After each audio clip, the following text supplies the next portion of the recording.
Aqua beam aha a daily trend said the guy and the bear at your and then so and some if he ha I had a bet you for your seven and corner you could and some and The press release demands the learned Attorney General to explain to Ghanaians the principle of 60-40. Ladies and gentlemen of the press, once a nullic prosecutor is entered by the Attorney General of the prosecution, we need not find out, and we don't need to find out questions. But he chooses to, if you read the press release, he chooses to justify why he had done that in the name of transparency. And that's why I say that transparency, as he had indicated in the press release, demands that he, the learned Attorney General, would explain to Ghanaians the principle of 60-40. If you're talking about 5.7 billion cedis and you tell us that you have retrieved 800,000 cedis, how can you say that that represents 60,000? And at any rate, is it a new policy directive, or when did this come into Ghana? When was this introduced into our criminal jurisprudence? What happens to the remaining 40%? To him, the Attorney General, today we heard him say that the 60-40, we can forget about the 40%. So that is Ayine Dragged there. We'll be getting him on the line shortly so we can have an interaction with him. He is the minority spokesperson on constitutional and legal affairs. Kwame Ayine there. We'll be joining him shortly for an interaction. We'll also be speaking to an anti-graft campaigner on what they do as corruption fighters make of this particular decision by government. I mean, government says it will recover all loot. Is this one of the ways to recover? And if they are recovering, does the minority then have a case to say rescind the decision, or we will head to court? We'll be having them here on the show shortly. But they also allege, that there is a conflict of interest there, because they say that Dr. Ayine served as a lawyer for Dr. Kwabena Dufo some time ago on the same particular matter. We'll be getting all of those details here on the show for you. But if you look at the law, and you get into the Court Act 1993, Act 459, Section 35 talks about the offer of compensation or restitution. And he quotes that where a person is charged with an offense before the High Court or a regional tribunal, the commission of which he has caused economic loss, harm or damage to the state or any state agency, the accused may inform the prosecutor whether the accused admits the offense and is willing to offer compensation or make restitution and reparation for the loss, harm or damage caused. Where an accused makes an offer of compensation or restitution and reparation, the prosecutor shall consider if the offer is acceptable to the prosecution. Would want to understand whether or not this does not sit in the context of this particular provision. We've had Kwame Ayine on the line. We'll be getting him shortly. But if you move on further on the same, Section 35 of the Act, it says if the offer is not acceptable, the prosecution, acceptable to the prosecution of the case before the court, so the prosecution shall then proceed. It also talks about if the offer is acceptable to the prosecution, the prosecutor shall, in the presence of the accused, inform the court, which shall consider if the offer of the compensation or restitution and reparation is satisfactory. So that is what the law says. We want to understand from the lawyers, what they do make of this as well. But let's listen to the AG again, giving reasons as to why that particular decision has been arrived at. By the time I assumed office and was approached by the lawyers for the accused persons, no asset tracing had been undertaken and no freezing orders had been obtained by my predecessors who filed the criminal charges. I could have been faced with a situation where the thief would have eaten 4 of the goods, thus leaving me with only one possibility, to recover only 2 goods.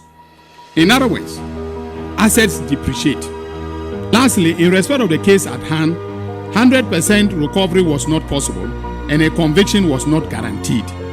In the circumstances, my team and I agreed to set a realistic threshold of 60% recovery.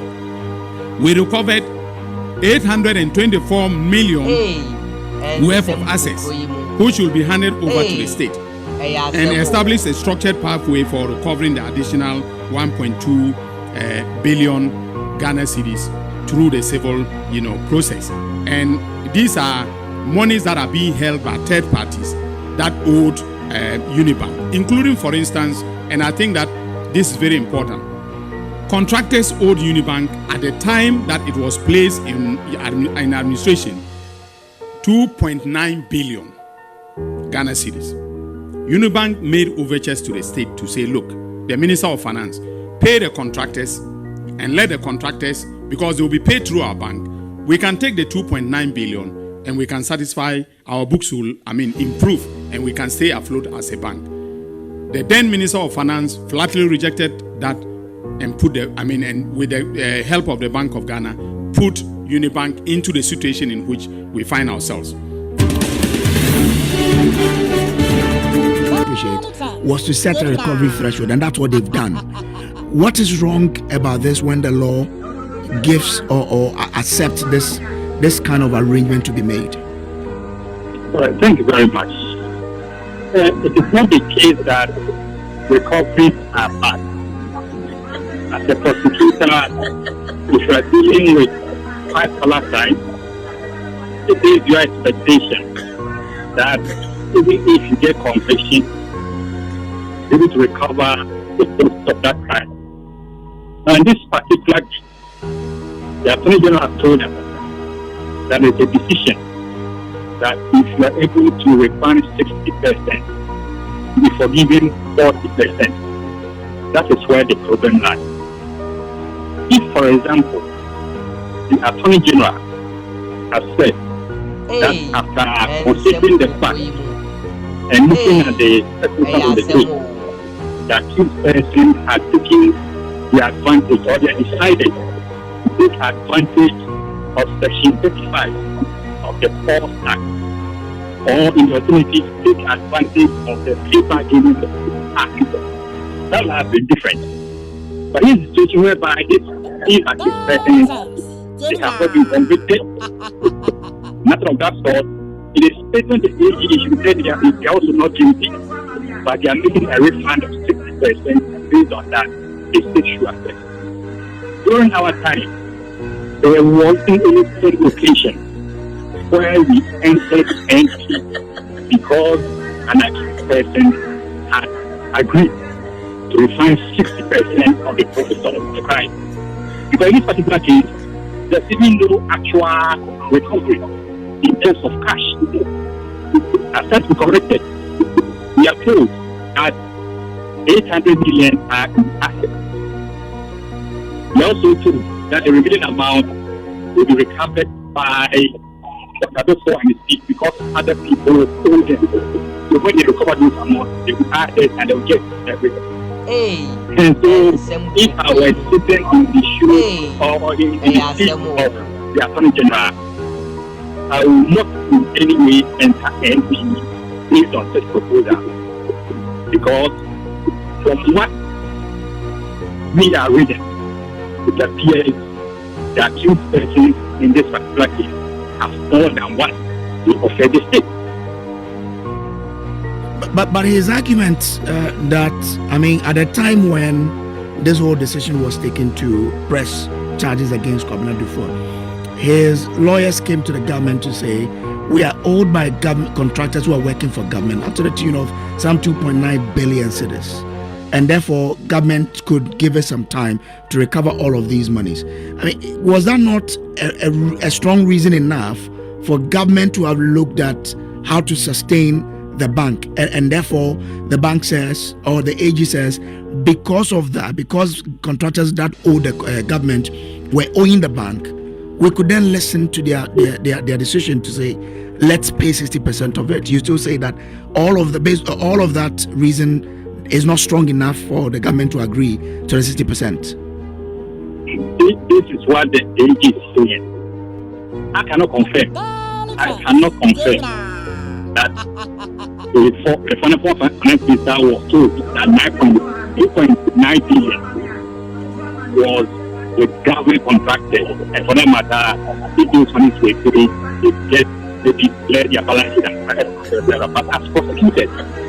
What I know is that the amount involved was 5.7 billion Ghana cedis.